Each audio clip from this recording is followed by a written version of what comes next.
এই প্রথম দেশের টাকা বলবে নিজের গল্প। হাতে নেবেন একটি টাকার নোট আর চোখের সামনে ভেসে উঠবে বাংলাদেশের প্রকৃতি, ইতিহাস আর সংস্কৃতি। বাংলাদেশ ব্যাংক এমনই এক উদ্যোগের কথা জানিয়েছে, যেখানে দেশের পরিচয় তুলে ধরা হবে নোটের ডিজাইনের মধ্য দিয়ে। কোনো ব্যক্তির মুখ নয়, বরং থাকছে সুন্দরবন, ৬০ গম্বুজ মসজিদ, শহীদ মিনার, সংসদ ভবন আর ধর্মীয় সম্প্রীতির নিদর্শন। প্রথম ধাপে ২০, ৫০ ও ১০০ টাকার নোট বাজারে আনার পরিকল্পনা রয়েছে ঈদুল আজহার আগেই, জুনের ২ বা ৩ তারিখ নাগাদ। পর্যায়ক্রমে আসবে অন্য মূল্যমানের নোটও। নোটগুলো চূড়ান্ত নকশা এখনও প্রকাশ না হলেও বাংলাদেশ ব্যাংকের সংশ্লিষ্ট বিভাগ থেকে জানানো হয়েছে, ডিজাইন পরিকল্পনায় যেটা উঠে এসেছে তাতে স্পষ্ট এই টাকা শুধু লেনদেনের নয়, বরং একটি দেশের নিজেকে তুলে ধরার মাধ্যম। যমুনা ইলেকট্রনিক্স ঈদে ডাবল খুশি অফার সিজন ৩। যে কোনো পণ্য কিনলেই পাচ্ছেন নিশ্চিত ঈদ উপহার।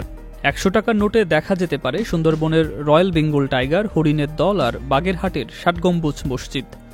প্রকৃতি ঐতিহ্যের অপূর্ব মেলবন্ধন যেন চোখে ধরা দেয়। ২০০ টাকার নোটে উপস্থাপিত হবে ধর্মীয় সম্প্রীতির প্রতীক, মসজিদ, মন্দির, গির্জা ও বৌদ্ধ মন্দির পাশাপাশি। সঙ্গে থাকবে ৪ ধর্মাবলম্বীর প্রতীকী উপস্থিতি। মাঝখানে থাকবে সবুজের ভেতর বাংলাদেশের মানচিত্র।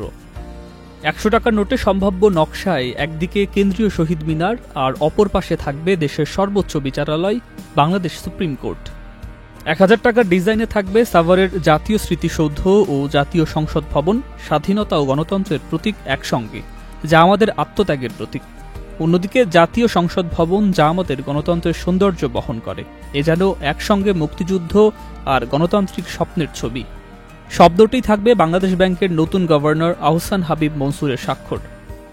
বাংলাদেশ ব্যাংকের মুখপাত্র জানিয়েছে, ডিজাইনে ইতিহাস, প্রকৃতি ও সংস্কৃতির ভারসাম্য রাখতে চাওয়া হয়েছে।